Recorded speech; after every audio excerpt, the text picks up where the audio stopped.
देखिए आज हम लोग समांतर श्रेणी शुरू करने वाले हैं बीकॉम पार्ट 1 के लिए।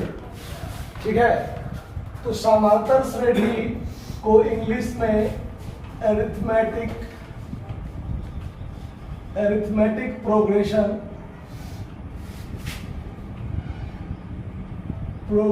कहा जाता है। हिंदी में समांतर श्रेणी कहते हैं। क्या कहते हैं? समांतर श्रेणी कहते हैं। ठीक है, तो समांतर श्रेणी दो शब्दों के मेल से बना है। एक बना है सम, एक बना है अंतर। समांतर और श्रेणी का मतलब होता है क्रम। मतलब मैथमेटिक्स में जो टर्म होता है, एक पद होता है, जो पद हम लोग कहते हैं, वो पद में मान लीजिए एक हम ऐसे करके एक सीरीज बनाते हैं 2, 5, 8, 11, 14 डॉट डॉट डॉट। ये एक क्रम है। ठीक है, जिसमें 2, 5, 8, 11, 14। तो ये जो क्रम है, तो हर एक के बीच का अंतर यदि आप देखें तो 2 से 3 बढ़ा हुआ है तो 5, 5 से 3 बढ़ा हुआ है 8, 8 से 3 बढ़ा हुआ है 11, 11 से 3 बढ़ा हुआ है 14। यानी हर एक पद के बीच का जो अंतर है वो अंतर बराबर है। इसमें कोई दिक्कत? ये जो अंतर बराबर है, इसी बराबर अंतर के कारण जिसको सम, बराबर को दूसरा नाम सम भी होता है, जो सम होता है, तो ये जो सम अंतर है, हर एक बीच में जो सम अंतर है यानी बराबर का अंतर है, इसीलिए इस सीरीज को समांतर श्रेणी कहा जाता है। क्या कहा जाता है? समांतर श्रेणी। तो अब ये जो 3 बढ़ा हुआ है, ये 3 कम भी हो सकता है, या 5 भी कम हो सकता है, 2 भी कम हो सकता है, कुछ भी हो सकता है, लेकिन हर एक के बीच का अंतर बराबर होना चाहिए। अगर अंतर बराबर नहीं है तो वो फिर समांतर श्रेणी में नहीं होगा। जैसे मान लीजिए यहाँ पर हम लिखे हैं 100, यहाँ लिखे 95, यहाँ 90, यहाँ 85 डॉट डॉट डॉट। तो हर एक के बीच का अंतर क्या है? -5। कितना है? मैंने हर एक के बीच में 5 घटते हुए जा रहा है। आया बात समझ में? तो ये क्रम क्या कहलाता है? समांतर श्रेणी। क्या कहलाता है? समांतर श्रेणी। समांतर श्रेणी को पहचाने, इसमें कोई दिक्कत? अब देखिए, समांतर श्रेणी में एक हम लोग लिखते हैं प्रथम पद। तो प्रथम पद, ये जो पहला पद है उसको टर्म 1 कहते हैं, यानी फर्स्ट टर्म। ठीक है, दूसरा पद जो होता है उसको सेकेंड टर्म T2, तीसरा पद T3 यानी थर्ड टर्म। इसी तरीका से धीरे धीरे T4, T5, T6, T7, T8 जहां तक मन होगा वहां तक करते चलेंगे। इसमें तो कोई दिक्कत नहीं है बात समझने में। अब चलिए, फर्स्ट टर्म को A से हम लोग सूचित करते हैं। A से सूचित करते हैं फर्स्ट टर्म को। किस चीज से? A से। ठीक है, दूसरी बात, हर एक के बीच में जो अंतर होता है उसको D से कहते हैं, यानी उसका नाम होता है सार्व अंतर। उसका नाम क्या होता है? सार्व अंतर, यानी कॉमन डिफरेंस, हर एक के बीच का अंतर। आया बात समझ में? तो उसको D से सूचित करते हैं। आया बात समझ में? अब ध्यान दीजिए, हर एक पद में यदि हम एक D जोड़ दें, जैसे इस 2 में ये 3 जोड़े तो 5 आया, इस 5 में ये 3 जोड़ेंगे तो ये आया, फिर इस 8 में 3 जोड़ेंगे तो ये 11 आ गया, और ये 11 में 3 जोड़ दिए तो ये 14 आ गया। कोई दिक्कत? तो हर एक पिछला पद में यदि हम ये 3 जोड़ते हुए जाते हैं तो अगला पद आते चलता है। इसमें कोई दिक्कत? तो ऐसे ही जैसे पहला टर्म जो हमने A रखा है, तो दूसरा टर्म बनाने के लिए इसी A में E वाला D जोड़ना पड़ेगा कि नहीं जोड़ना पड़ेगा? तो A प्लस क्या कर दीजिए? D। वैसे ही तीसरा पद यदि हमको निकालना है, तो ये जो आपका दूसरा पद है A प्लस D, उसमें एक और D जोड़ देंगे कि नहीं जोड़ देंगे? तो ये क्या हो जाएगा? A plus 2D। बना कि नहीं बना? ऐसे ही यदि हम T4 लिखेंगे तो ये जो तीसरा पद है आपका a प्लस 2d, उसमें एक और d जोड़ देंगे तो क्या बन जाएगा a प्लस 3d। ऐसे ही यदि T5 लिखना हो तो ठीक पिछला जो T4 है a प्लस 3d, उसमें एक और d जोड़ देंगे तो a प्लस क्या बन जाएगा 4d।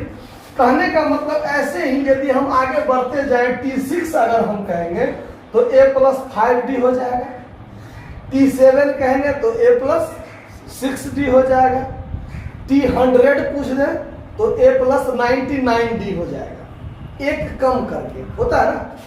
यानी अगर हम हर एक में यदि देखें तो कुछ बात मिलते जाता है। ऐसे ही यदि हम Tn बराबर यानी n के जगह पर आप कुछ भी रख सकते हैं, 10, 20, 50, 25, 100, 200, 500, 1000 कुछ भी, ठीक है।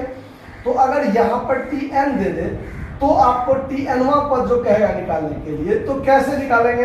तो देखिए a तो सब में बराबर जा रहा है ना, तो a ठीक है, प्लस यहाँ देखिए 5 है तो यहाँ 4d लिखे हैं, यहाँ 4 है तो 3d जोड़े हैं, 3 है तो 2d जोड़े हैं, मतलब एक कम d। यानी यहाँ पर t के नीचे में जो पद कहता है उसमें से एक घटा लेते हैं और उसको d से गुना करके a में जोड़े हुए हैं, क्रम तो वही बना है ना। तो वैसे ही यदि Tn कहेगा निकालने तो a तो रहेगा ही, n में से एक घटा लेंगे और जो होगा उसको d से क्या कर देंगे, गुना कर देंगे। तो ये आपका एक सूत्र बन गया कि Tn बराबर यदि कहेगा निकालने तो a plus n-1 into d, ये आपका एक सूत्र बन गया। समझ में आ रहा बात? इसको समझने में कोई दिक्कत? तो इसी आधार पर यदि यहाँ पर आपको कह देगा T10 निकालने के लिए तो a प्लस n के जगह पर 10 रखेंगे, 10 में से एक घटाएंगे और d से गुना करेंगे तो a प्लस क्या आ जाएगा 90। तो आप या तो ऐसे निकालिए या T10 बराबर a प्लस 9d आप डायरेक्ट कर दीजिए, कोई अंतर नहीं होगा। समझ में आ रहा बात?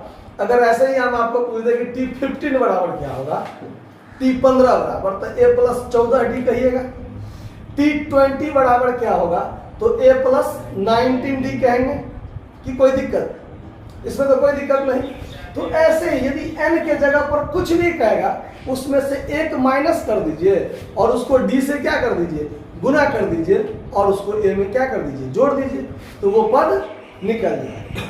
तो आपका AP में जो इस चैप्टर में आपका Tn यानी n मतलब हो गया यहाँ पर अंतिम मतलब जो कहेगा निकालने वो, मतलब आपको कहेगा 10वां पद निकालिए तो T10 जो हुआ वो आपका इस क्रम में अंतिम हुआ, क्योंकि 10 के बाद 11वां तो नहीं ना पूछ रहा है, तो वो Tn मतलब लास्ट टर्म होता है जो आपको पूछ रहा है। आया बात समझ में? इसमें कोई दिक्कत? चलिए, तो अब इसी टाइप में इसको नोट करना है, तो नोट करना है जो YouTube पर देख रहे हैं वो स्क्रीनशॉट ले लीजिएगा, ठीक है। अब देखिए ये लिखने की कोई जरूरत नहीं है आप लोगों को, ठीक है। देखिए अब इसी में हम क्वेश्चन बताने जा रहे हैं। क्वेश्चन में देखिए क्या कहता है। क्वेश्चन नंबर 1, ये बुक है आपका BN गुप्ता का बुक है, ठीक है।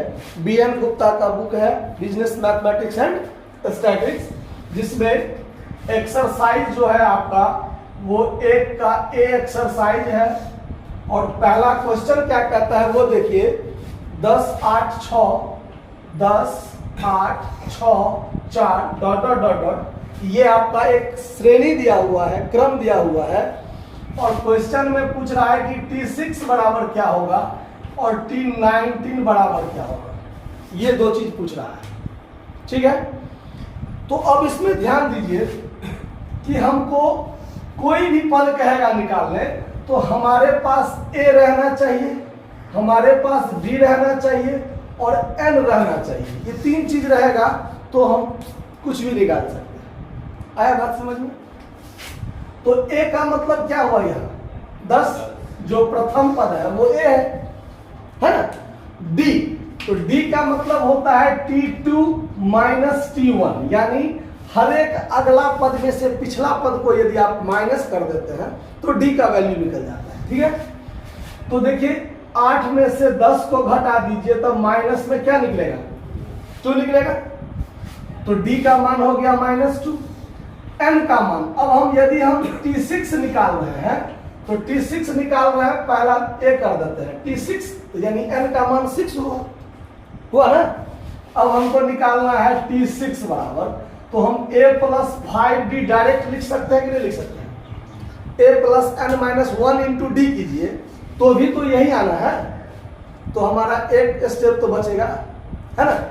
चलिए, तो T6 बराबर क्या हो जाएगा, तो a का वैल्यू 10 + 5 × -2, चूंकि d का वैल्यू क्या है -2 है, तो 10 - 10 हो जाएगा कि इसको मल्टीपल कर देंगे तब 5 × 10 -10, तो 10 में से 10 जाएगा तो क्या हो गया, तो T6 बराबर जो आंसर आएगा आपका 0। ठीक है, इसी प्रकार बी क्रम में हम देखते हैं, यानी ये ए हो गया और ये आपका बी मान के चलते हैं। अब T19 बराबर पूछ रहा है क्या होगा, तो ए का वैल्यू तो हमारे पास वही 10 है, बी का वैल्यू -2 है, और n के जगह पर हम क्या लिख लेंगे, 6 के जगह पर अब लिख लेंगे 19, चूंकि T19 हमको निकालना है। तो T19 बराबर a + 18d लिख सकते हैं कि नहीं लिख सकते हैं, डायरेक्ट लिख सकते हैं। तो a का वैल्यू 10 है प्लस 18 × -2, तो 10 माइनस में यहाँ क्या हो जाएगा 36, और 10 में से 36 को घटाइएगा तो माइनस में 26 आएगा। इस बात को समझने में कोई दिक्कत है ना। तो चलिए इसको क्या कीजिए, नोट कर लीजिए। ठीक है, वीडियो को रोक दीजिए।